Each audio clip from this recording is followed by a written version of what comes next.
goodness, they are ready. Good evening and welcome to the Thursday, December 19th regular meeting of the Novi Community School District Board of Education. Thank you all for being here this evening. We do have not a tremendously robust agenda, but we do have a work session following this that we will be going into that will be just to discuss our organizational meeting for next year. So after the regular meeting, we will be adjourning for that. I would just, if I can really quickly, can I have just a show of hands of how many people are here to speak to the board this evening? And did everybody get a green card? Okay, so Mrs. Howley, that's sitting right in front of you, right behind you, she needs a green card. If you wouldn't mind. Right behind you. Yeah. Oh, the green cards are, I'm sorry, they're over by the door now. So Mrs. Howley will give you one, and if you could please get those cards back to Mrs. Howley before you speak, that would be great. I knew they weren't out there. I didn't think they were out there when everybody came in, so I just wanted to make sure that we have that contact information. So again, thank you for being here, and I would like a roll call vote, Mr. Mena. Okay, Trustee Cook, I believe he'll be joining us later today. Trustee Hood. Here. Trustee Mena is here. Trustee Murphy. Yes. Trustee Roney. Here. Trustee Ruskin. Here. Trustee Smith. Here. Okay, terrific. If you would all wouldn't mind joining us in the Pledge of Allegiance, please. I pledge allegiance to the flag of the United States of America and to the republic for which it stands, one nation, under God, indivisible, with liberty and justice for all. Perfect. Thank you. First item on our agenda this evening is the approval of the agenda. I would entertain a motion. I move to approve tonight's agenda. Thank you. I support. Okay, there's no need for changes. Correct? No need for Okay, changes. fantastic. It's been moved by Mr. Smith, supported by Mrs. Hood. I will call the question. All those in favor of accepting the agenda as presented, please say aye. Aye. Those opposed? Motion carries 6-0. Next, we have our student board member report. Good evening, everybody. Good evening. Welcome back. Thank you. Thanks for giving me this opportunity to provide you with a report about what's going on at our middle school. So, before I start, I'd like to wish Superintendent Dr. Matthews a happy birthday. Oh, thank you very much. I appreciate that. Yes. There's no place I'd rather be on my birthday. Let's begin, shall we? Will you introduce yourself, please? I'm Preston Soy-Salamsack. Okay. We know who you are, but other people that are here probably weren't here the last time you spoke to us. So just always introduce yourself so that they know too. I'm the president of the student body at the Novi Middle School, and I'm just here to give a report about what's going on. So let's begin. Last week, the Chamber Club, the after-school orchestra club at Novi Middle School, performed for the annual senior luncheon and the Light Up the Night festival this past week. Almost 200 of those musical students performed at Solo and Ensemble, a district-wide competition on December 7th, hosted at Novi Middle School. The majority of our students earned first and second division ratings. Congrats to those students who had fantastic performances this past week. Moving on, the middle school PTO is sponsoring a reading incentive program. With the help from our PTO, we are starting a reading incentive program because we want to encourage reading. It's super easy. Whenever a student finishes a grade level book, that is to say not a book that's below their reading level, they will tell their teacher. They will ask the students what book they read and if they liked it. At the end of each month, 5 7th grade names and 5 8th grade names will be drawn from a box. The winners each will receive a $10 gift card. And also, Middle School Science Olympiad is now up and running. We currently have the maximum of 45 allowed students divided among 3 teams. Our practices have begun, and our team is looking forward to working hard until the competition on February 29th of next year. As of this month, students are starting to sign up for the spelling bee. The 2018 middle school winner went on to win the Oakland County Spelling Bee, and then they went on to the national competition in Washington, D.C. So if all goes well, hopefully we'll make it this year. Also noting, Student Council has hosted the Rotary Senior Citizen Luncheon on December 5th. 25 Student Council members helped to decorate and serve food. We made sure to create time to greet and talk to the guests. Since November, 20 students signed up for the middle school science fair. Projects are due in January, and qualifying students will move on to the regional fair at Cobalt Hall in Detroit. Since November, brand new to the middle school, we are starting a cricket club this upcoming spring. We currently have 80 students who've expressed interest in it already. Wow. Then that includes my update, and thanks for your time. Terrific. Well, thank you, Preston. Are you looking forward to the break? I am. I'll probably just relax. Well, it seems like maybe you should read some books. There's a $10 gift certificate. Get that involved. So, all right. Thank you. Thank you for being here with us this evening. We do appreciate hearing about all the things, exciting things that are going on at the middle school. Next is our first opportunity for comments from the audience related to agenda items. So this would be the opportunity. I know a couple people maybe slipped in. If you do want to speak, we do ask that you fill out a green card before doing so that we have your contact information. And at this time, would be appropriate to approach the podium if you would like to speak. And we will be limiting comments to 5 minutes this evening. So if there is anyone that would like to speak, please go ahead and approach the podium.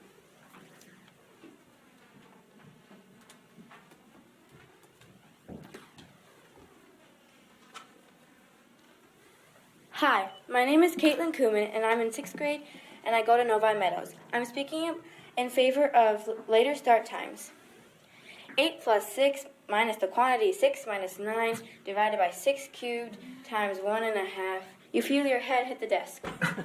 Hey you, your teacher yells you awake. Answer my question. You don't even know what the question was, much less how to answer it.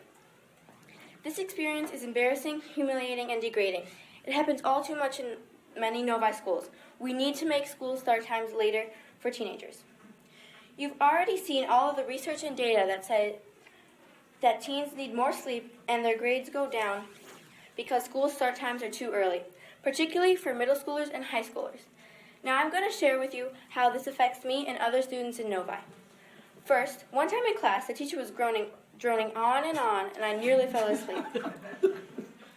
If my friend hadn't pitched me awake, I would have missed the entire lesson. And I already get up at 7 a.m. to get to school by 8. If it was any earlier, I'm sure this would happen more often and my friend wouldn't be able to wake me either. Also, just today, I heard about a middle schooler on my friend's bus who fell asleep on the way to school. Because he was slouched down, the bus driver didn't see him, so he missed the stop at the middle school and slept all the way to the Meadows stop. By the time the student had got to the middle school, they had already missed almost all of first hour. We must make school start times later for those whose body needs that extra sleep, middle schoolers and high schoolers. If we do this, we will be able to make it to school on time, be able to stay awake, and get better grades. We must act now. Thank you for your time and attention. Thank you. All right. Is there anyone else who would like to speak this evening? Okay, there will be another opportunity at the end of our meeting to speak about anything within our jurisdiction. So keep that in mind. Keep those green cards handy. Next is on our agenda is our consent items. We just have 3 consent items this evening. I would entertain a motion first. Thank you, Mrs. Roney. I'll make a motion that the Novi Community School Board approve the consent items as presented. Support. All right, it's been moved by Mrs. Roney and supported by Mr. Mena. These are things that do not require discussion, so I will call the question. All those in favor, please say aye. Aye. Those opposed? Motion carries 6-0. Next are our action items. Dr. Matthews, I will turn to you on this. Thank you, Ms. Murphy, and I will turn to Dr. Kinzer for our personnel recommendations. Thank you, Dr. Matthews. This evening we have 2 new hires. Emily Ferrari, special education teacher at Novi Middle School, and Drew Eccles, assistant auditorium supervisor at the high school and middle school.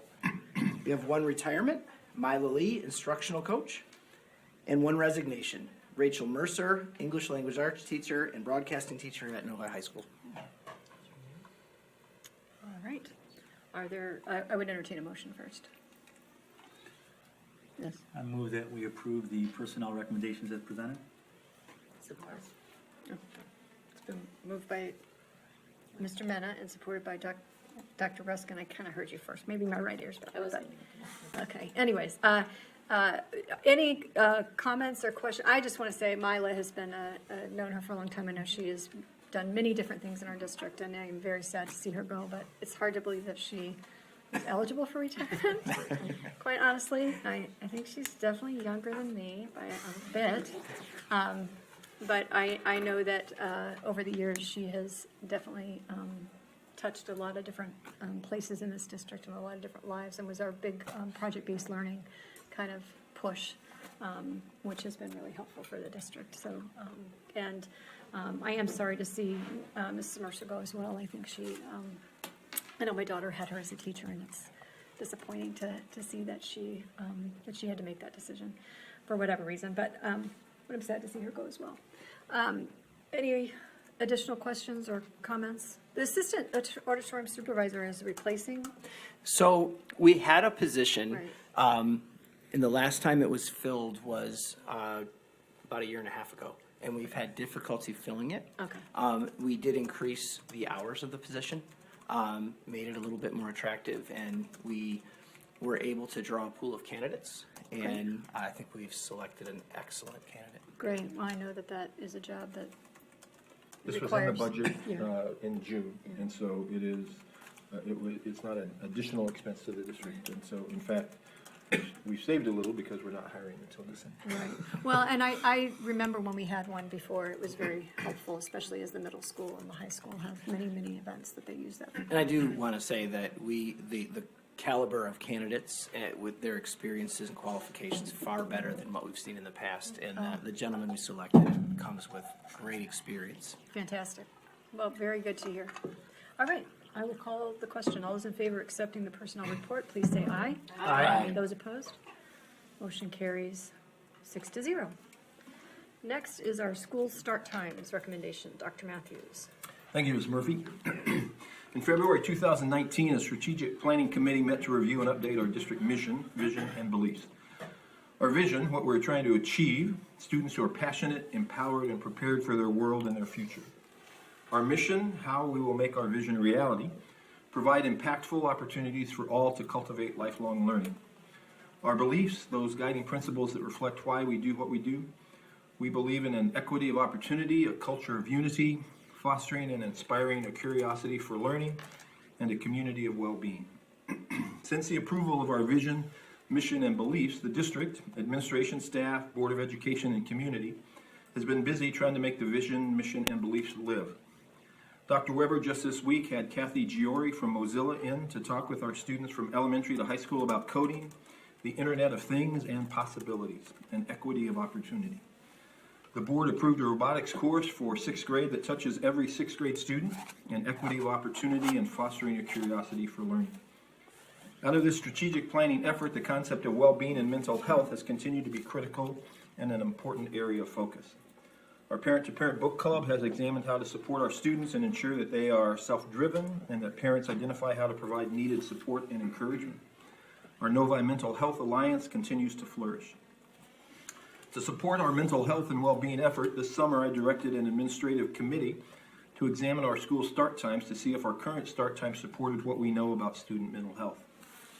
The committee met several times to review our current practice, examine relevant research, and identify what, if any, changes could be made to support student mental health and well-being. Throughout this discussion, we were mindful that changing start times not only impacts students, but it also impacts parents. Throughout the discussion, student mental health and well-being was the primary driver, with the understanding that we needed to also be mindful of the impact on our parents and community.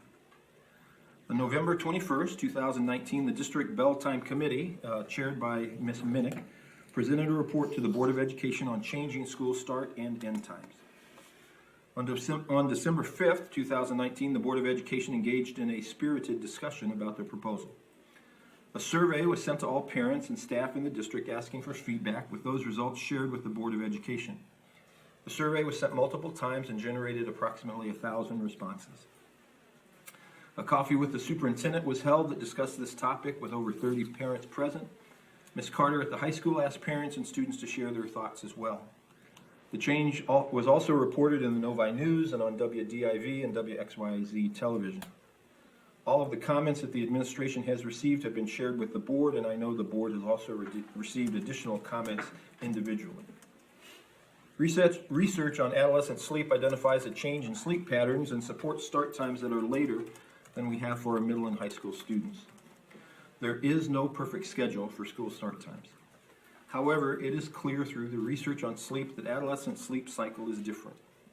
Adolescents have a sleep phase delay, which prevents them from going to bed and falling asleep early. The adolescent internal clock shifts to make sleepiness occur later in the evening. We also know that nationwide, only 10% of our high schools start before 7:30 a.m. Novi starts at 7:15 a.m. Within our own KLAA conference, high schools start as early as 7:08 a.m. The board has been provided links to all of the research that the committee used. The administrative proposal presented to the Board of Education attempts to create a schedule that will allow our adolescent students to start school later while continuing to provide opportunities for students after school. There has been support expressed for this proposal throughout the community. However, several concerns have also been expressed.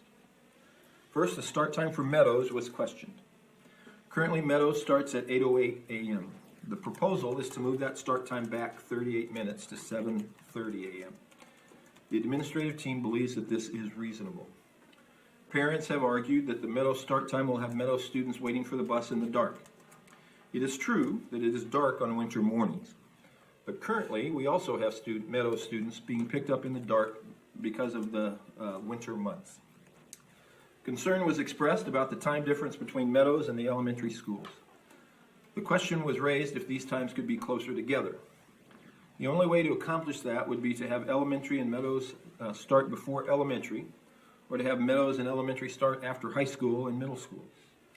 Starting before high school and middle school would push high school and middle school end times later in the afternoon, and we believe significantly impact those after-school activities that many of our students participate in and that are important to our students. Having elementary and Meadows start after high school and middle school would mean that elementary might not start until 9:30, which was viewed as too late. Why?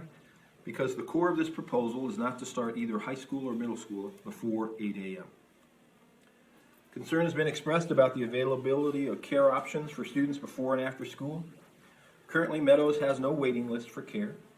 If the proposal is approved, we would ensure that we would communicate about care registration early and communicate clearly so that families can avail themselves of these options. The condensing or shortening of the afternoon has also been a concern.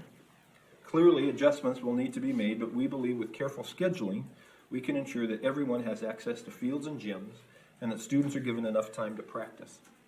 The middle school athletic practices will be shortened, but it will not reduce the availability of opportunities. Concern was expressed about the opportunity for our students to participate in the Oakland Schools Technical Center offerings. Currently, our students participate in the later morning and afternoon session.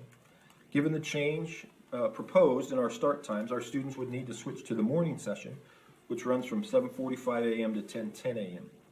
Currently, we have approximately 20 high school students who participate in OSTC, and in conversations with OSTC, they indicate that the switch to the morning is possible. Ideas were shared that asked why we could not combine Meadows and middle school and go to a 3-tier bus system. We cannot do that because there would be too many students to pick up at one time. Combining bus runs that we currently have for Meadows and the middle school could potentially result in runs that have over 80 students on a bus, and that is beyond the capacity of our buses. We were asked to add buses and drivers. Additional buses could be purchased, but we would need over 20 additional drivers. These drivers, if hired, would really have only one run, a combined Meadows and middle school run. That would be just 1 hour in the AM and 1 in the PM. That would not be a desirable schedule. In addition, there is a nationwide and Southeast Michigan shortage of bus drivers. Plus, adding drivers would be a general fund expense. Taking all those things into consideration, we did not believe that this was a viable option. It was asked for us to consider moving start times back. But moving start times back by 15 minutes would delay the middle school from getting out until 3:26 and the elementary schools until 4:07. This would significantly impact after-school middle school opportunities and create more dilemmas for after-school doctor appointments and activities for the elementary age students. We also recognize that start times are one piece of a larger puzzle. Other factors also impact when our students go to sleep. Homework is the most notable other exception. It needs to be noted that we are also having discussions with our staff about homework, classroom activities, and creating meaningful experiences and engaging experiences for our students during the day. Finally, it is important for the board and our community to know that this is a negotiable item with the Novi Education Association, our teachers union. One might ask why we did not go to the NEA first and then to the board. We felt coming to the board first and reaching agreements and having the support of the board would help as we talk with our teachers group. If we went to the teachers first and the board did not support the move, then our teachers would rightly ask why we came to them first. So where does that leave us? This week we had an administrative meeting in which we once again debated all of the various proposals that we had thought of throughout this process. And tonight we come to the board with our original proposal. It is not perfect. We acknowledge that. The administration understands that this proposal will require that adults make some changes. This is not an insignificant concern. However, we believe that this proposal will support our students, continue to provide opportunities, and will be manageable for the district. The proposal is as follows. Meadows, 7:30 a.m. to 2:22 p.m. High school, 8 a.m. to 2:44 p.m. Middle school, 8:30 a.m. to 3:11 p.m. And all K-4 buildings, 9 a.m. to 3:52 p.m. Board policy indicates that the board has the right to approve the school day. And so tonight we would come to the board to ask that you approve this recommendation with the understanding that we will finalize this with our teachers union. Thank you, Ms. Murphy. Thank you. Okay, so I would entertain a motion before we have additional discussion. I'll make a motion that the Novi Community School Board of Ed approve the proposal to move the start times for the 2020-2021 school year with the understanding that this will be finalized after negotiations with the Novi Educational Association. Thank you. Is there support? I support. Okay, it's been moved by Mrs. Rooney and supported by Mrs. Hood. This would be an opportunity for additional comments or discussion. Anybody that would like to make additional comments? Mrs. Hood? Yeah, and I don't have much to add to thinking through the objections. Dr. Matthews did a fine job at that. I have read, I think, all of the comments that we got. It was originally a 94-page PDF, but then you expanded the margins, and now it's 84 pages or something, but it's many, many. And I have read all of them. I've read all of the Facebook comments. I have read all of the comments. So there were, like 3 buckets of concerns, and I think our district is taking them all seriously. As a parent, we have gone through the same kind of change when the Hoods moved from Wheaton, Illinois to Novi, Michigan. We did it to be more accommodating to our kids' schedules, and because we had family here and there were a lot of different things. So I think that families make changes and sacrifices for their kids, and that's what we're all here for. I would also say I understand the economic pressure before the changes and before or after care puts on families. We went through that too, and I get it. But in the end, you can't fight biology, and the data is clear. And this is, I think, the right thing to do for all of our kids. High school kids, middle school, elementary kids will be fine once their parents get on board. I mean, we got a lot of support from elementary parents who said, yeah, it makes sense. So anyway, for many, many reasons, I certainly support this. Thank you. Other comments or discussion? Sure, I'll make a couple comments. I wish it could be a little bit different. I wish that the Meadows wouldn't start at 7:30. I wish that the high school could start a little bit later than 8 a.m. And I've expressed those to the committee, and I understand the rationale I was given that those things can't happen, but I would like to add that I was told that they can't happen yet. And I would urge us at this table and those on the committee to continue to work within your groups. I appreciate your presentation, Mr. Gordon. I know that you have taken a leadership role in working with others in your position at other schools. I know you've been a keynote speaker up in Traverse City in the area of mental health. Dr. Matthews, I know you serve as president of a group of your peers, and although the proposed bell schedule isn't perfect in my opinion, it's a move in the correct direction. I would encourage you guys to continue to work with your peers and see if you can't get other schools to move to later times, which would then allow for the sports activities to get moved to a later time, and might just generally allow for an ease to the high school getting to a 8:30 start time, and maybe getting Meadows to where we can start them a little bit later in the morning as well. So I know that it's not perfect. Like you, Mrs. Hood, I've read all the comments, and I wish everyone did that provided me some personal feedback, but I know that that's not your responsibility. One individual reminded me that I have a responsibility to make decisions based on reason and logic, and that apparently they thought my comments at the last board meeting were based on emotion, and I shouldn't make decisions based on emotion. I value human life.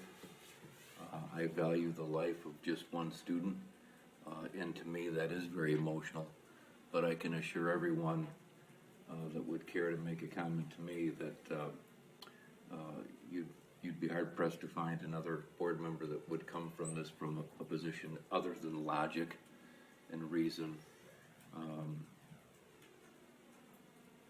I pray every day for the courage to change the things I can. I can't change how parents monitor their kids' cell phone use. I can't change how parents choose to send their kids to bed. I can't change how the teachers are assigning homework in their classrooms.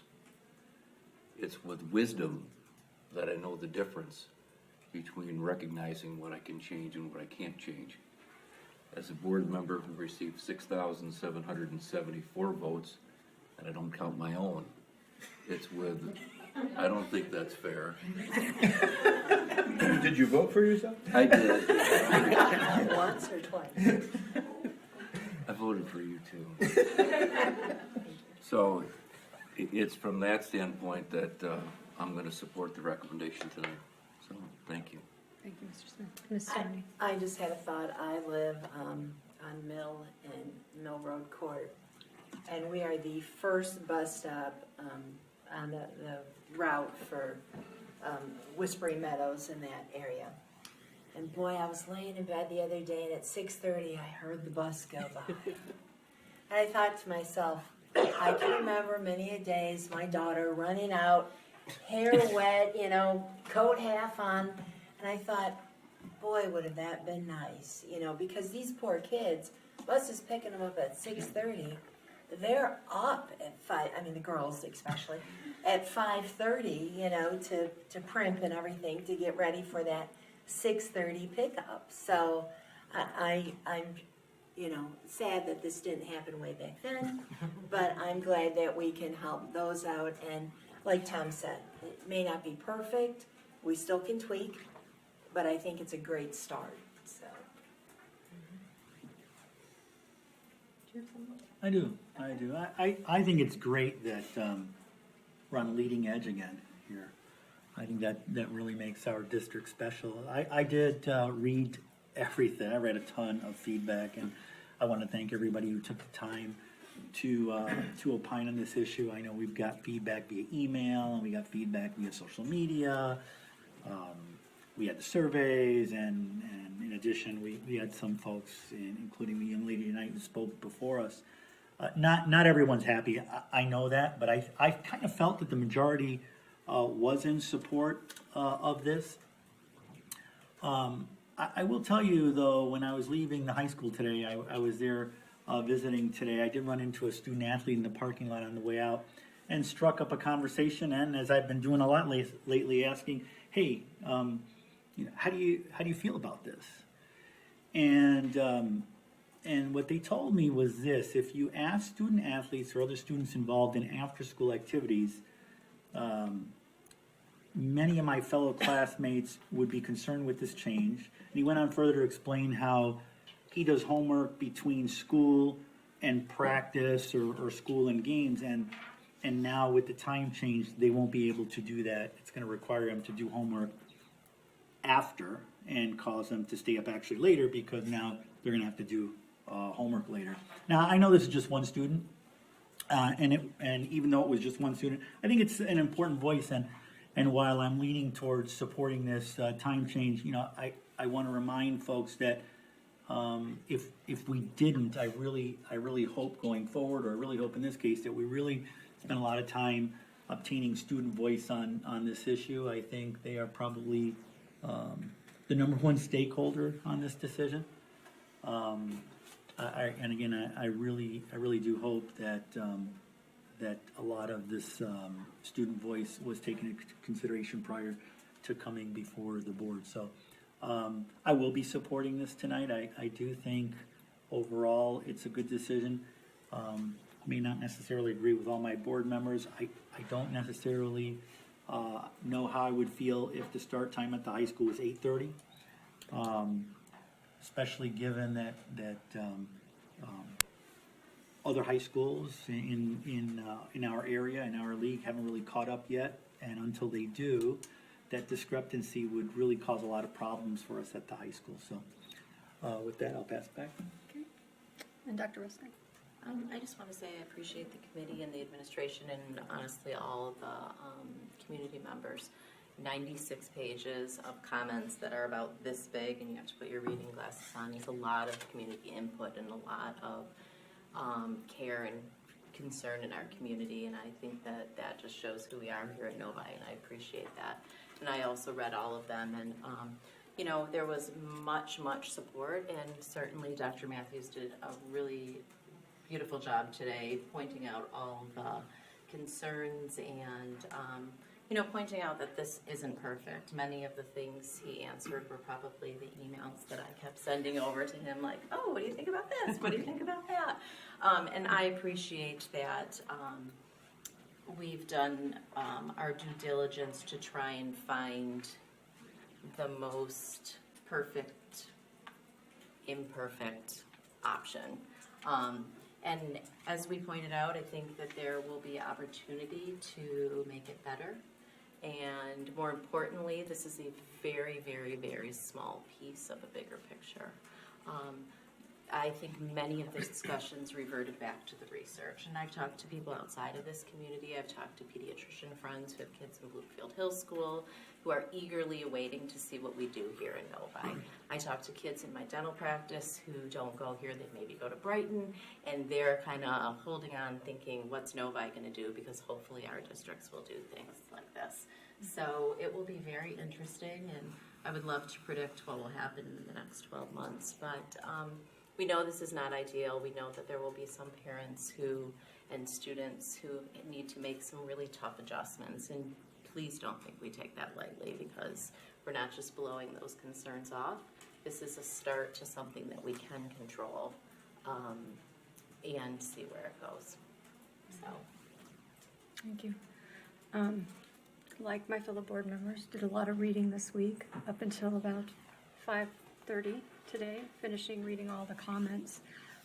Really want to say thank you to all the people in our community that took the time to give us feedback, as well as people from some of the other communities like Northville that apparently found our on our website. I don't know where they found the link, but got responses from people outside our community too, which I found very interesting, that they wanted to take the time to chime in too, to say, we'd like our districts to do this. So I am of the mind of Mr. Smith as well, that I think this is a good step in the right direction. Is there more that we could potentially do? Certainly, if we do some arm twisting or I'll leave that to Mr. Gordon with the KLAA.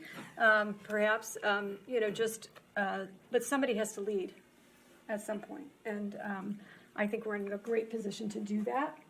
We are the #1 district in the state, which, I think is quite a fantastic accomplishment. And I know that some people have said, well, if we're #1, why do we need to change things? Well, I think that we've got a lot of research that says that maybe we could even be doing better. And I don't think we can ever be complacent about feeling like we've arrived, so to speak. I think that is something that we always have to be striving to do better. Would I like to see our Meadows students starting later? Absolutely. It was my understanding, too, that we don't have room at the bus garage for more buses. So even if we were able to purchase more buses and get more bus drivers, we do not have the space, which is a whole kind of other issue. I did hear one concern about middle school care, that we used to offer it years ago, and is there any plan maybe to have that again? We will survey middle school parents and Okay. try to figure out some options. Okay. And if there's enough interest, we can certainly begin in the fall. Okay, because that was another concern I think that came up too, is that there currently is not a middle school care program. So parents were wondering if they had to drop their child off before school, was that a possibility? So I'm glad to hear that they're a consideration. Obviously, this is not an easy decision, I don't think, for any of us in many respects. It's I know I sent Dr. Matthews, as I was reading through the surveys and noting things, just sending him additional questions, which thankfully the committee was very prompt in either getting information back to him or meeting in order to discuss things. And it after speaking with some of them, it really sounds like they've gone over every possible scenario, even the ones that were included in the survey, and still stand by this recommendation unanimously and think this is the best that we can do at this point in time. So given that, the research that is behind it, it is, students are our #1 priority. Making that decision, in terms of what is in the best interest of the student, based on reason, logic, and data, which we have a plethora of data. I have to be honest, I didn't read all of the data because there was a lot of that data there, but read many of the things, and certainly seeing all the support that it has from the CDC and the American Association of Pediatrics. Can't really argue with some of that data. There's just too much of it out there, and it's been out there for a long time. The fact is that we haven't done this sooner is, I know that there were other obstacles and things that, and we've heard from our community through the strategic planning too, that this is something that our community values, that the mental well-being of everyone involved is important. So I really pray that our families are able to make the adjustments in a way that is not incredibly painful. I think we all recognize that there is some sacrifice that goes with having kids, and that can be difficult at times. But we're not going to please everybody, and change is hard for all of us. So with that, I will also be supporting the recommendation. So again, thank you to the community for providing us with so many different thoughts about it. And obviously, it's a great source of information for us, too, for future. The whole homework idea, the fact that we're already talking about that, I've heard that come up. I was out here in high school with some teachers for a visit, and that issue came up, that they've really been discussing that at the high school about the amount of homework and really having a lot of conversations about that. So there's simultaneous conversations going on to address some of those other things, and certainly the feedback that we've got provided us with even greater information from our community about what they'd like to see happen. So I know that we got it loud and clear that we want that 5th and 6th grade. If there's the ability to tweak that as we move forward. We've adjusted time schedules in prior years during the year as we've been able to do that. So I look forward to. I know Mrs. Valentine is here, so she's hearing all these comments from our transportation department. So thank you for being with us again this evening, and certainly for working hard also on the committee to figure this out. and all the information you've provided to me as well. So with that said, unless there's additional comments, I will call the question. All those in favor of the school start time recommendation, please say aye. Aye. Those opposed? Motion carries 6-0. Next is our information discussion items. I'll turn to you, Dr. Matthews, on the issuing of bonds resolution. Thank you, Ms. Murphy, and thank you for your discussion on the school start times. I appreciate the consideration that the board gave on that. This is an exciting time for the district because of the November election and the ability of us to begin planning and for our bond sale. And so I will turn this over to Ms. Minnick to kind of introduce the concept, and we have a special guest here this evening who will kind of walk us through some information as well. Ms. Minnick. Thank you, Dr. Matthews. As you stated, the Novi Community School District voters approved the issuance of $185 million in bonds at the November 5th, 2019 election. As discussed previously with the board, the district will sell the bonds in 3 series. The first series of bonds will be sold in late February, early March, in an amount not to exceed $75 million. Paul Stoddard and Christine Griffiths, our financial advisors with PFM, are here tonight to explain the process of the sale of the bonds, and the preliminary timeline and proposed resolution are attached to this report. The bond team is comprised of the following: our financial advisor, PFM Financial Advisors, bond counsel, True Law Firm, bond underwriter, Stifel Nicholas and Company, and of course at the district, Steve Matthews and myself. The attached resolution authorizing the issuance and delegating the sale of Community School District 2020 school building and site bonds comes before the board tonight for information and discussion, and will come back at the January 9th, 2020 regular board meeting for adoption. And with that, I'll turn it over to the board for questions or comments, and Paul and Christine are available for questions and any comments you may have. Thank you. Thank you. Mr. Stoddard, do you have a presentation or would like to walk through the board through what the process will be? Yeah, sure. We've gone through this process with Dr. Matthews and Jill Minnick in the past, and know that they know their stuff. So we're very comfortable in working with them and bringing this really very large transaction to the marketplace. The board is considering, I believe at your next regular meeting, adoption of a resolution to initiate the process. We've already begun some of the documentation part of the transaction to issue bonds, getting into some of the financial and demographic details that are needed by investors that may want to purchase the bonds. So that's going on, and that information eventually will be put into a printed book provided to the credit rating agency that will go through an interview process with your administrators and bring a credit rating back to us that we can then use to inform investors and ultimately have a successful sale of the bonds. So that resolution, I believe, is due to come back to you in January.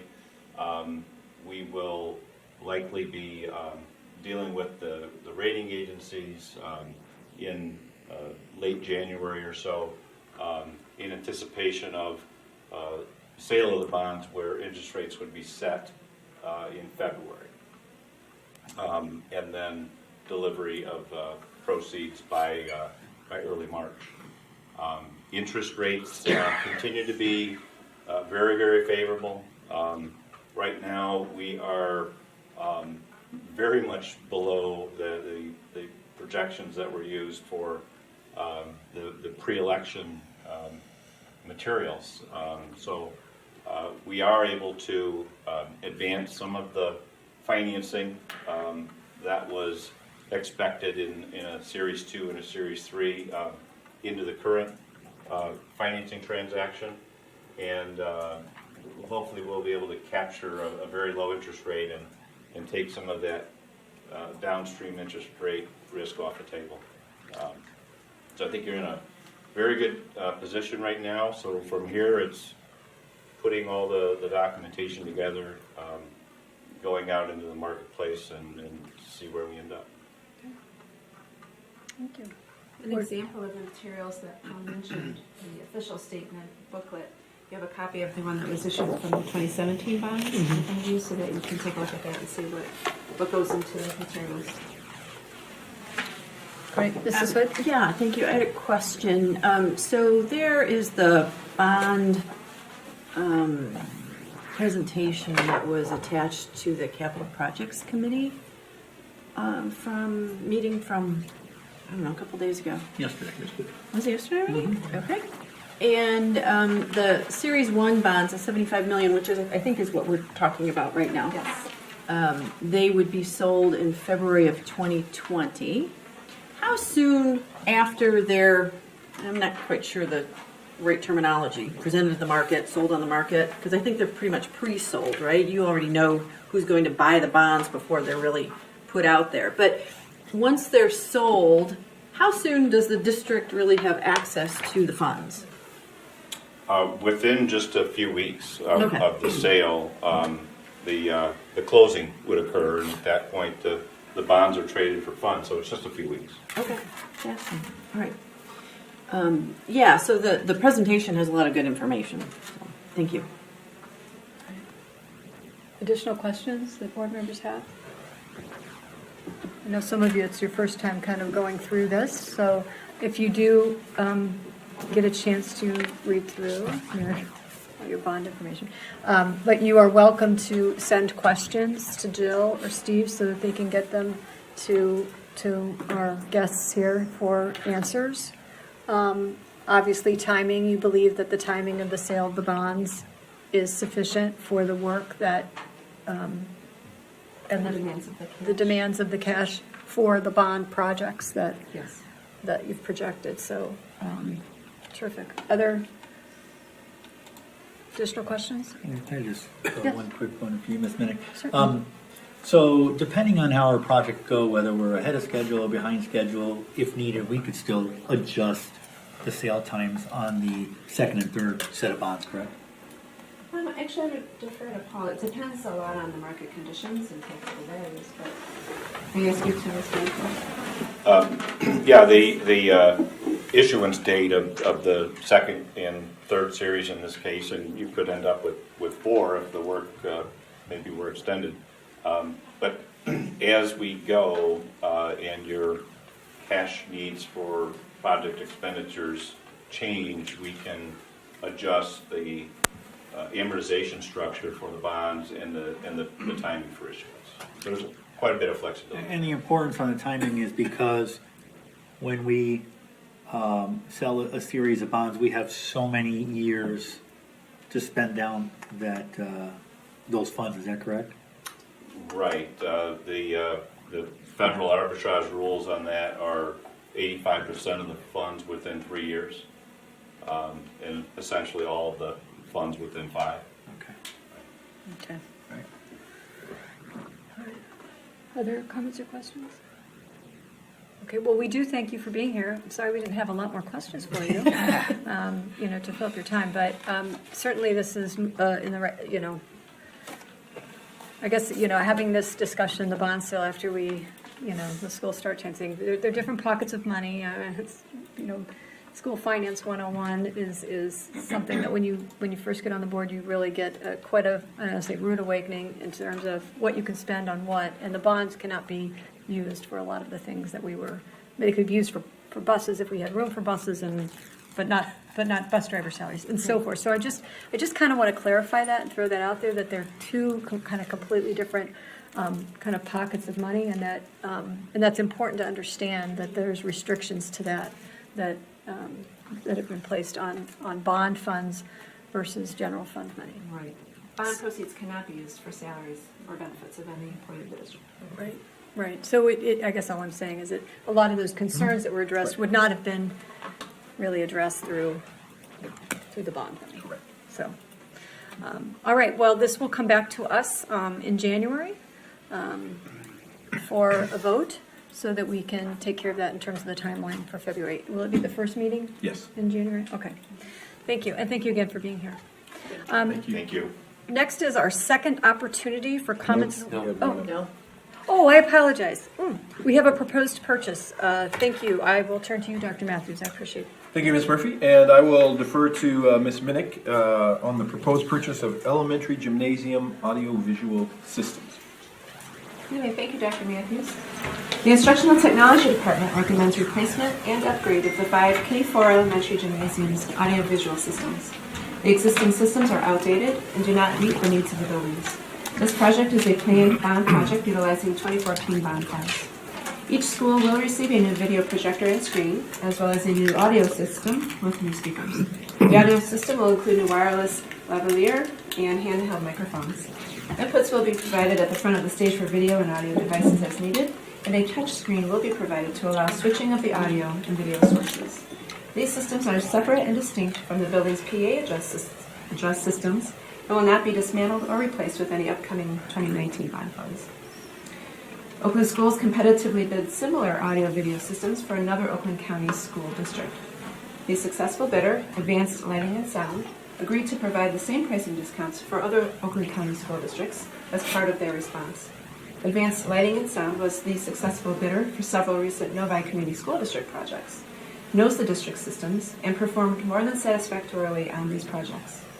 IDS reviewed the pricing of the awarded bidder and determined the pricing was favorable and comparable to other recent IDS bids for similar scopes. Advanced Lighting and Sound provided per building pricing for the Novi Community School District systems based upon the Oakland Schools bid as follows. Projection system, a cost of $17,487. Projection screen, $5,675. Audio system, $18,048, for a per building total of $41,210, for a total of 5 elementary buildings of $206,050. The Instructional Technology Department recommends award of the K-4 Elementary School Gymnasium Audio-Video Upgrades Project to Advanced Lighting and Sound in the amount of $206,050, funded with 2014 bond funds. This recommendation comes before the board tonight for information and discussion. It will come before the board for approval at the January 9th, 2020 meeting. I was anticipating that we might have a representative from IDS or IT here. Don't see them this evening, but I will answer any questions or comments you may have. Thank you. Board members, Mrs. Ryan? When's the last time they were upgraded? Or have they been? Not for a while. I want to say it was prior to the 2014 bond projects, but I'll double check on that for you. Okay. We'll get that information to the board. Yes.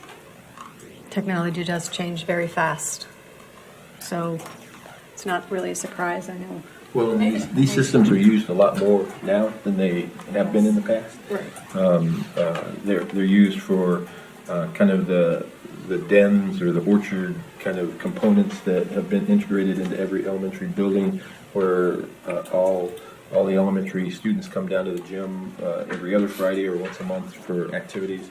The gym teachers use them almost every day. I'll go to Orchard Hills, for example, and the physical education teacher's using his own iPad to connect to the system to play music for the students as they exercise. And so this will kind of provide a standard system throughout the district, which we think is very important. Okay, great.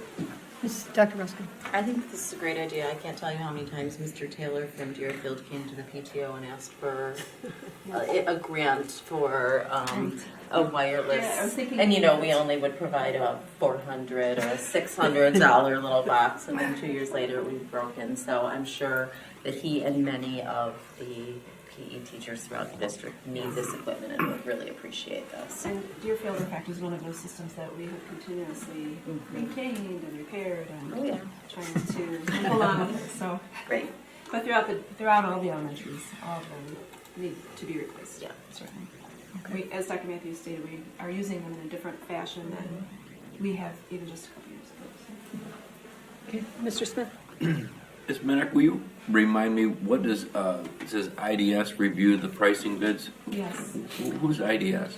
IDS is our district's technology consultant, and they were involved throughout the 2014 bond project as well, and provided consulting services on our auditorium upgrades, on our wireless systems and infrastructure, and So it's an entity outside of Novi Community School District? Yes, it is. So it's a private company that does consulting Yes. for certain facilities? Primarily on sound equipment. I heard her say auditorium, it could be seating. Don't get excited. Lighting Yeah, lighting and sound primarily. Okay. and some security systems types of things. We were talking with them on the last go-round about our interior door locking systems, and they've worked with us on the exterior door cameras and door key access systems and all those kinds of things as well. All right. Mr. Can you get us just in no hurry, obviously, because we're not going to vote on this, but I'm just curious on exactly what this projection system looks like. I'm just trying to figure out what a $17,000 projector looks like. Sure. You don't have one in your house, Mr. Miller? I do not. I will certainly forward that to you. Yeah, thank To you. Julie. Thank Yeah, you. that would be helpful. Any other questions, comments? So this will come back to the board in January. Yeah, so if you do think of something, obviously you have time. We don't have another meeting until the 9th, so you have time to get additional questions to Ms. Minnick. And certainly after, your memory will be refreshed once the agenda book is posted in a month. It's not quite a month, but. All right. Thank you. Seeing no further discussion by the board, this is the next opportunity for comments from the audience. This is about anything in our jurisdiction. The only thing we do ask is that you keep your comments to 5 minutes and make sure you fill out a green card so that we know that you are here for the record, and if we do need to follow up with you for any reason, we have your contact information. Thank you. Great. Good evening, trustees and Superintendent Matthews. I just wanted to say thank you for your leadership on tonight's vote around the later school start times. This board and this district have led the way in so many different ways, and I think putting students at the front of really tough decisions. I'm grateful for your leadership. I'm also here tonight to say thank you. Earlier this week, the Novi School District hosted a press conference for an organization called Launch Michigan. It's a statewide effort that the organization that I work for has been a part of. This week they launched a set of results or sort of recommendations from a group of leaders, the president and the CEO of the foundation that I work for, the Skillman Foundation, along with the leader of Business Leaders for Michigan and the Michigan Education Association. They are the three co-chairs of a very diverse coalition of leaders that have been working over the last 18 months to make some really tough decisions and discussions and debates, and quite honestly, most importantly, building some trust across very different ideologies to think about how to move Michigan's education system forward. And I would encourage, and that group listened to a lot of different voices and perspectives, including over 17,000 teachers who participated in a statewide survey. And I'm very proud of the work that they released. Grateful that Novi was able to host the press conference, and would really encourage each of you to take some time and learn about the recommendations that were put forward. It is the first call to action. There will be more to come, and school boards are particularly important voices in making sure that community voices are connected to efforts that happen in Lansing, and to be actively engaged in pushing for the calls for action that need to happen to improve the K-12 education system for all students in Michigan. So thank you again for allowing that press conference to be here in Novi, and I'm grateful for the work and the leadership that you provide. Thank you. All right. Is there anyone else that would like to? We have other people here. All right. Well, seeing no one, we will move on to our committee reports. We have had a capital projects committee. Sounds like yesterday. We did. And you're prepared with a report. I'm impressed. Yes. Hey, you had it on the agenda. Yeah. So we did have a meeting yesterday, a great meeting. We discussed several things, including one topic that we brought up today, the selling of our bonds. We had a discussion around the process and parameters for procuring our bond team. We also had discussion around schedules and budgets. We did discuss what the role of the capital project committee would be. what the approval process would be for projects going forward. And then we also set the stage for future discussion on bond governance procedures, and decided I think we would meet every 6 weeks. The community should know we're ecstatic that you entrusted us with $185 million. So we want to assure everyone that we're spending every single dollar in this bond as wisely as we can, and we do really take that seriously. We'll continue to meet. We'll continue to look at these projects and make sure we spend that money as wisely as possible. Thank you. Great. Okay, next is our superintendent's report. Dr. Matthews. Thank you, Ms. Murphy. I will have a brief report this evening because I know we have a work session after this meeting. First, I'd like to express my appreciation to our administrative staff. They work often behind the scenes, but they do incredible work. The most visible example of that is the start time discussion that we had this evening. They have worked for months on that proposal, and they dug in and they had robust discussions about what's the right thing to do, and they really do that every single day. And so I'm very appreciative of them. I'm very appreciative of the cabinet, Ms. Minnick, Dr. Kinzer, Dr. Weber. Ms. Minnick continues to provide great leadership in our finance area, Dr. Kinzer in human resources, and Dr. Weber in our curriculum and academics area. Tonight, I had the opportunity to meet with the boys and girls varsity basketball teams. I've started 2 book clubs with them that will take place during the month of January. The boys team is reading Goodbye Days, and I'll be having a discussion with them over the next 5 weeks, starting in January on that book. And the girls are reading One of Us is Lying. And so if any of you would like good books to read over the holiday season, I would encourage you to read either one or both of those books. They're really fun books. And my message to the boys and the girls was similar in that literacy provides a common bond, and people who have a common bond trust each other, and trust is essential to great teams. And so my hope is that this will help them come together as a team and be stronger as a team, and ultimately show benefit on the court. And then finally, I would like to wish everyone a happy holiday season filled with much joy in the next few weeks. So thank you very much, Ms. Murphy. Thank you. Thank you. Next is our administrative reports. I turn to you, Ms. Smith. Thank you, President Murphy. I just want to mention that the January-February edition of the City of Novi's Parks and Recs publication, Engage, has a really terrific article featuring our adult transition students working at the library cafe space. Julie Farkas offered some really nice quotes in that article, and I thought it was very well done. I would encourage you to take a look. So, and happy holidays to everybody. Thank you. Thank you.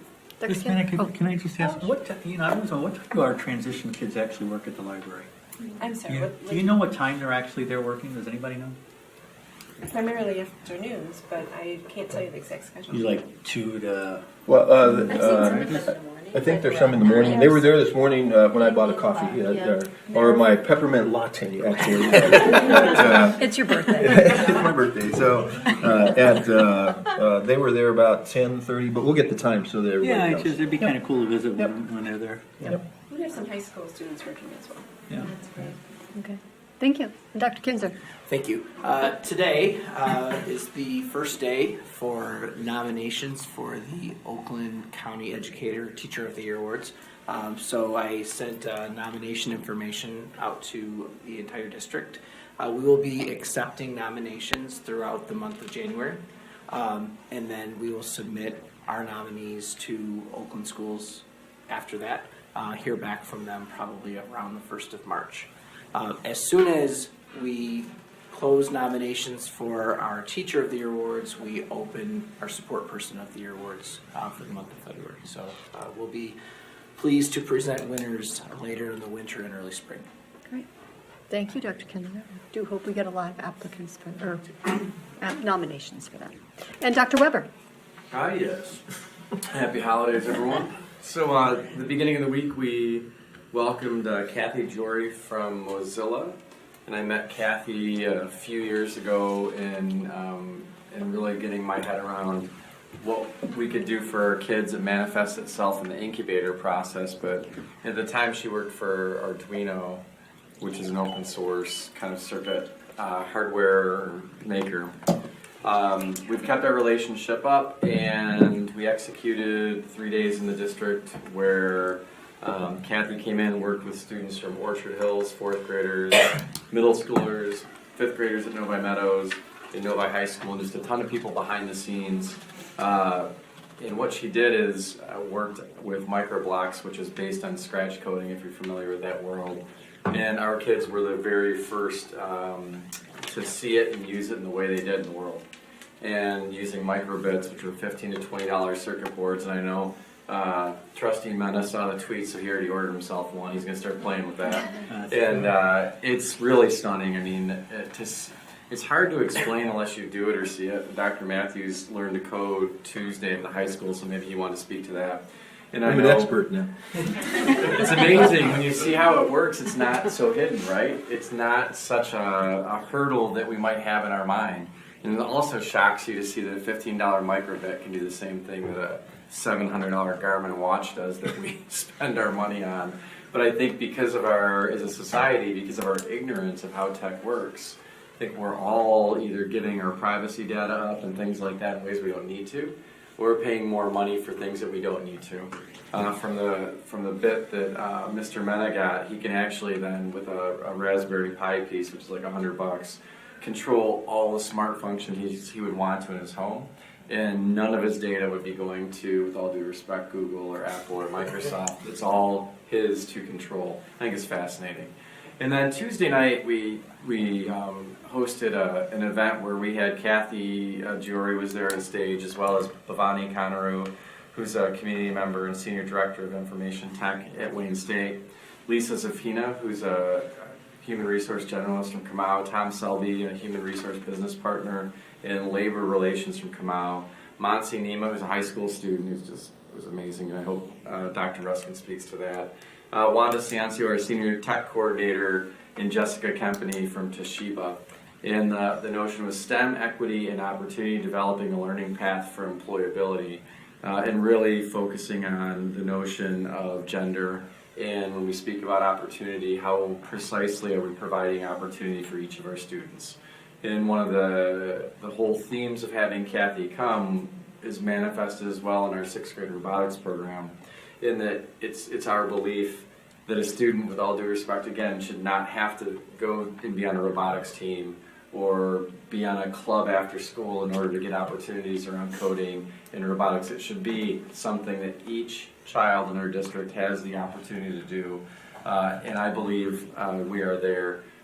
I'll finish with my biggest point of joy, besides listening to a former student of mine who was on stage that night, Jessica Kempany, and really see this young lady I knew as a 7th grader, a young lady I gave her diploma to in 2008, have her really speak very eloquently and precisely to who has opportunity and who doesn't. And that was a heck of a moment, but the moment was when we taught 5th graders how to code. And here it is. So for the past 3 years, we've had curiosity kits in our district, which are simply a collection of different basic coding and thought and ideation pieces. Think of things like Osmo, maybe Ozabot, if you've heard of those pieces, using Tinkercad from Autodesk, using 3D printing, using maple planks called Kiva planks. And the idea was we're just going to expose our kindergarten through 4th graders to 150 touches on computational thinking. And in my moment, to see that what we have went toward and what this community believes in came together, again, equity of opportunity, every single person, every kid who's with us K through 4 gets 150 of these touches, manifested when Todd Erickson, who's our media specialist, did a little bit of an intro for, okay, you've done this in the past. Kathy Jury goes into the microbits. Our 5th graders outperformed our seniors. Our 5th graders outperformed our kids at the high school because they had a couple years of this. This was not something that was a surprise. So what does it tell me? It tells me that we need to really think, and Jill, as we're thinking about building the new Meadows, intentionally thinking from a curriculum standpoint and saying, what are we willing to say we don't need to put so much attention on anymore, and what do we need to go toward? And I would argue we need to go toward making computational thinking and coding mandatory curriculum options for our students. And the piece of differentiation, you know, that type of tech that you bought, Willie, and you're going to find this out, can differentiate between a student who might be a struggling student, some would say, and a super advanced student. And what you do when you learn how to use that code and what you can do with it is unbelievable. From the very basic thing of a door monitor letting you know your brother or sister went into your bedroom so you can go thump them, or you actually being able to track all those analytics. You should not be giving ideas like that. Oh no, the kids came up with them. I'm just speaking for the youth. And or being able to actually have all the analytics. Our kids are going to save us from ourselves. I firmly believe that. This world, from a standpoint of environmental degradation and other things, I have seen it.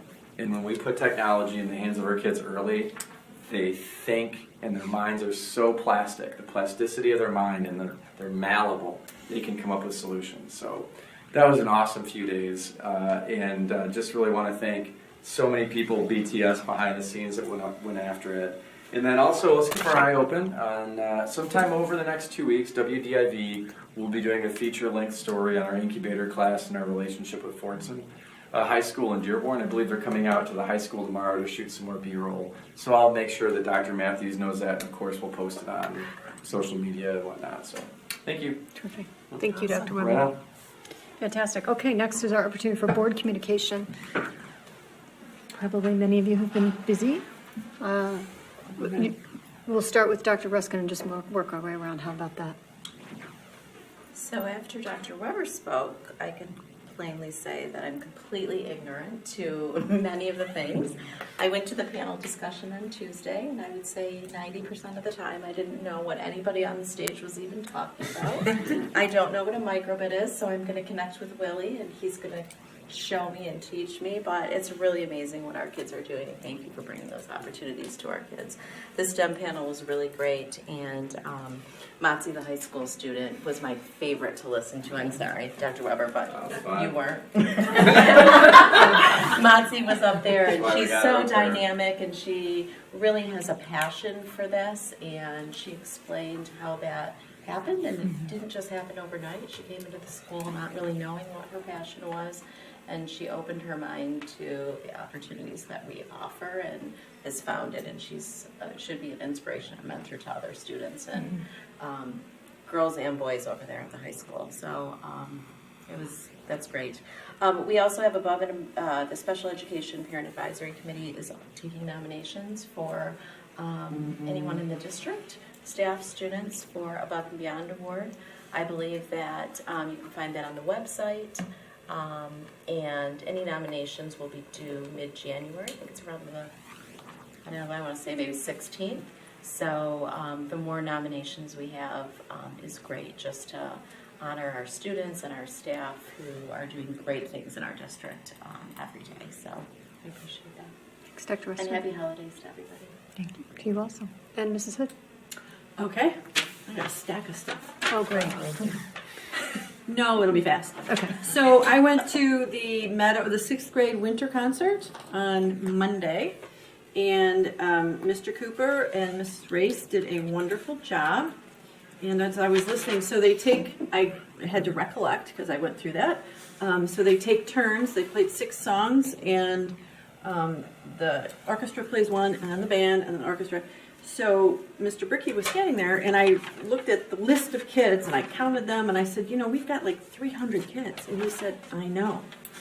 And the music was great, 6th graders, and I remember having new saxophone player and a new trumpet player back in the day, and it was, I commend the parents because these kids sounded great.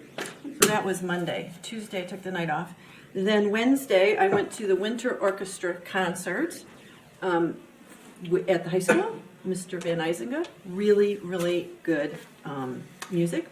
Thursday, I went to the Winter Winds concert, and I tweeted about this because they played a song, the Wind Ensemble played a song that was just so lovely, and Mr. Dyroff did a great job. I don't have a musical bone in my body, but I appreciate it, and so he did a nice job of introducing the music, and they just did a tremendous job. And then something I'd never gone to before, and that is the Dance Collaborative concert. I think that's new this year. Holy mackerel. I think that's Were new they- this year, right? The collaborative. I don't think they've done a collaborative with other. It was wonderful. The different dance companies. It wasn't only Novi. They had kids from Birmingham and Detroit Country Day. So that was Friday night, and that was great. So we have so much arts going on in Novi. I love it.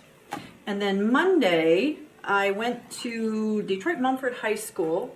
The superintendent of Detroit Public Schools Community District, Nikolai Vidi, who I have admired since they brought him up here from Duval County, Florida, I think. He is talking about, he must have used the word equity 100 times, and he is talking about what they're doing in the schools. By the way, they are considering moving they have about 24 high schools in Detroit, moving their start times from 8 a.m. today to 9 a.m. next year. So that's something they're doing. But one of the things he talked about when he was discussing equity, he did the same math that Dr. Matthews did a couple months ago at our kickoff, the teacher kickoff, the district kickoff, where he compared Detroit schools to Birmingham, Bloomfield schools. And I know they're separate districts, but their funding is about the same. So he said if Detroit got the same funding per pupil as Bloomfield Hills, not to pick on them, but the Detroit district would have an additional $196 million per year, and what they could do with $196 million. So that is that's on the radar now. Tuesday morning, I went to the Launch Michigan. I was a little bit late. I missed the beginning, but I caught about midway through, and then stayed and talked to Andy Zemke, who is Adam Zemke, thank you, who is a former state representative from Ann Arbor and Saline, who is the president of Launch Michigan. And they're also, I heard the word equity about 100 times there too, which is, I think, a beautiful thing. And they've got kind of 3 phases, and the first priority, their initial priorities are going to be pushing for the weighted school funding that mirrors the school finance collaborative.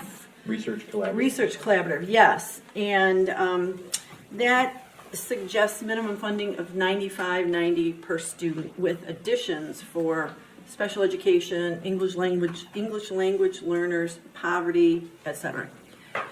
I did grab a few of these, so I will leave them with Mrs. Holly, and anybody can look at them. Also, you can go on the website, launchmichigan.org. But what I thought was interesting and smart as they have set this up is when we think about kids in poverty, I think unfortunately everybody's mind goes to the kids in Detroit.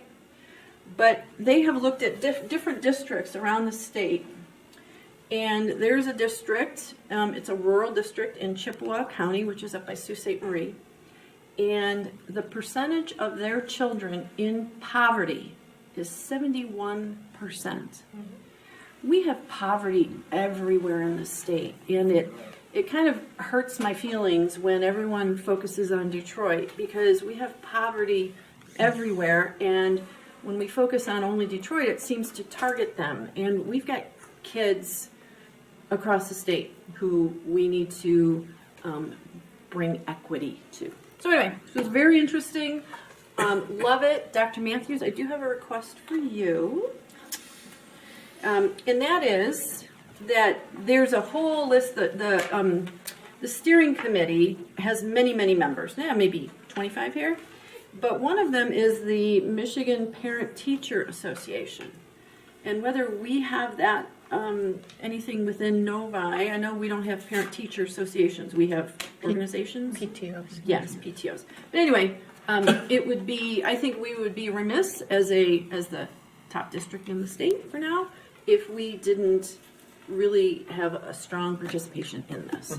So, that's all. That was my week.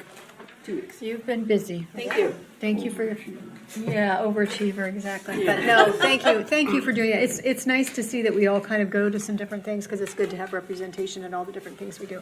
Mr. Mena? Yeah, thank you again, Dr. Weber, for your update on the things we're doing on STEM. I say slowly but surely, but maybe that's not the right term, but we are slowly but surely building a really good story here at Novi. I really look for the day where we can tell a parent, you bring your child here, even at the pre-K level, and if they go through Novi through their entire 12, 13 years, they're going to come out with education here that's second to none. I really look forward to the day. My dream is to have, industrial robots at the high school where students can actually learn how to program robots that are being used in industry today, and that they can actually walk out with a certificate where they'll be employable right out of high school if they so choose, or maybe choose to get part-time employment and go to school at the same time. I know it's going to happen. I really look forward to the day that we do get there. I think the young man who gave us the update earlier today from the middle school talked about Light Up the Night. Always a great event put on by the city, the lighting of the city tree. So I did attend that.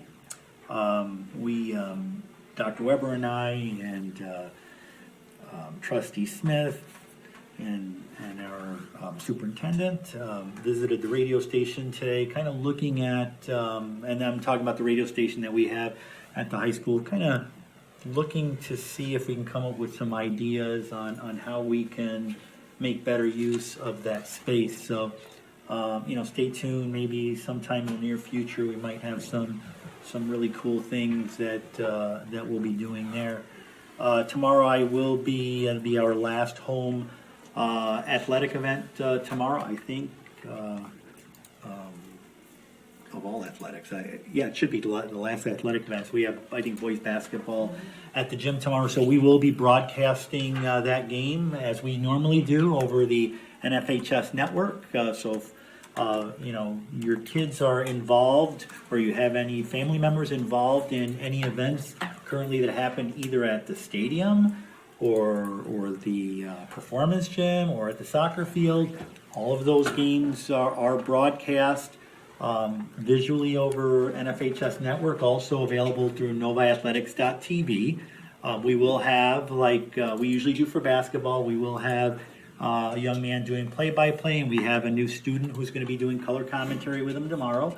And we will also be simulcasting both the JV and the varsity game on WOVI radio tomorrow here in Novi, and that's on 89.5. So that's all I have, and I do want to wish everybody here a happy holiday. Mrs. Roney? Do you want to talk about Huron, or you want me to? You can. I mean, I just thought it was a wonderful experience. Me and Bobby went and met with their IB program people, looking at their CP part of the IB. And wow, is all I can say. Those kids were just, it was just the synergy in the room, and, they're doing this, they're doing that, and it was just phenomenal. Hopefully we'll get there. So CP is career prep. Right. So it's a career prep path that IB offers that is interesting. Yeah, no, go ahead. No. I just thought it was wonderful. We're going to have to make some changes to get there. We've got the start time, so we won't stress everybody else out. So. Thank you. Mr. Smith, do you have anything? Sure. Last week, Wednesday evening, I went to Parkview Elementary School and attended their Parkade evening. where all the elementary kids make games out of cardboard, and then they all show up for about an hour and a half and play the games. I haven't spent a lot of time with Parkview. That was one of the schools that I was looking forward to with my assignment. I met with Principal Carino on Monday and got an overview of what's going on in her building. And I was reminded that I've heard the word equity a couple of times, that we have some challenges in this district. There's over 580, I think, or 570 students at Parkview. I don't, Ms. Thurman's in the audience. There's 610 at Village Oaks, which is the largest elementary school. We have other elementary schools that have 570-ish. So I just want to recognize that it was interesting to be in a building. It was packed, and it was a very diverse group of students. And I just want to compliment the work that the Parkview staff does. They've got a very unique set of challenges there with the number of ESL students they have in that building. And I just want to recognize, I'm sure, the hard work that they do. And I'll let you guys know that I'm continuing to talk with our administration, and I'll work with all of you to try to figure out how we can work with these buildings that have some of these unique challenges. And then I also wanted to comment, I appreciate the time Dr. Weber, Dr. Matthews, and Trustee Menon and I spent at the high school today touring not just the radio station, but some of the theater areas there, and the classroom where with the TV, what's it called again? Broadcast. Video broadcasting area, which is unique to me as a card-carrying member of the Screen Actors Guild. I can tell you that walking through the space, I honestly was a little sad. It was more like a museum than an active classroom setting. And I will also share with you, as an employer in this city, sitting down with someone that's recently graduated from high school or someone that's recently graduated from college that may have spent a lot of time on their iPhones and on their iPads and in STEM classes.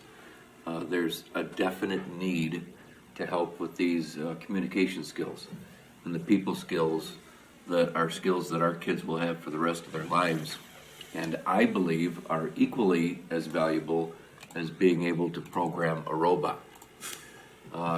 That's just my opinion. So I encourage my fellow board members to join me, along with the board and the administration, to seek champions in these areas, because that's what it's going to take, and to be open-minded and to continue to work with groups like the Novi Educational Foundation that supports that learning and those learning paths that are outside what the curriculum really has the money and the finances and the focus to do. So I just wanted to comment about that. That's it. Thank you. Okay.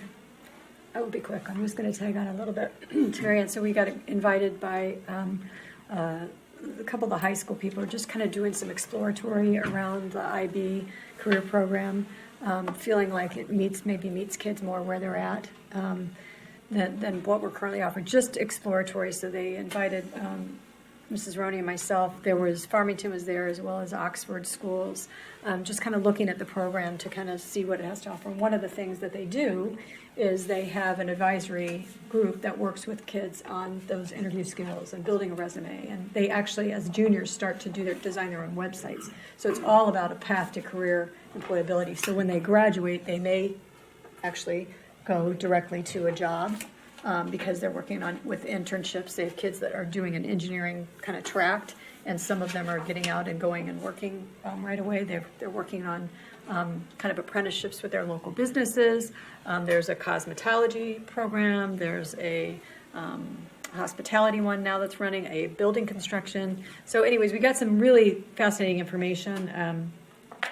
Mrs. Roney was taking notes, so she thought that there's some things like right now that the curriculum committee can discuss, not really in terms of IB, but in terms of some other things that came up. So it was a really helpful experience, I think, to go out and to kind of see what some of the other districts are doing that are maybe a little different. And they didn't modify they didn't do a lot of modifications in order to put this into place. It was very fascinating and definitely worth the time that we took to go out there. I also was at the STEM evening. Really, our student, truthfully, I started videotaping at one point because I just thought she really captured kind of almost the experience of what it took for her to get involved. She followed a friend, which, kids at this age, her friend was involved in something, so she did it. She didn't think she'd like it. I mean, it was kind of an interesting segue. She was really fantastic. And the rest of the panel, just to have them all there to, discussing some of the challenges with employability, the equity that they don't have within companies that they're trying to create, and trying to find solutions to some of those challenges. So, which is a lot of what we're doing here at this table as well, is just trying to find those solutions. So I too look forward to the new year and working with everyone to continue to work towards solutions that make sense for our students. I do wish everyone a very happy holiday, and we'll see y'all in 2020. So we will, without further ado, I will entertain a motion to adjourn, and we will be meeting for the work session. We'll take. I move that we adjourn. Thank you. Moved by Mr. Smith, supported by Mrs. Hood. All those in favor, please say aye. Aye. Those opposed. Motion carries 7-0. You're welcome to stay for our work session. We're just talking about our organization for next year and our officers and committees, but you are not required to. So thanks again for being here with us. We do appreciate it.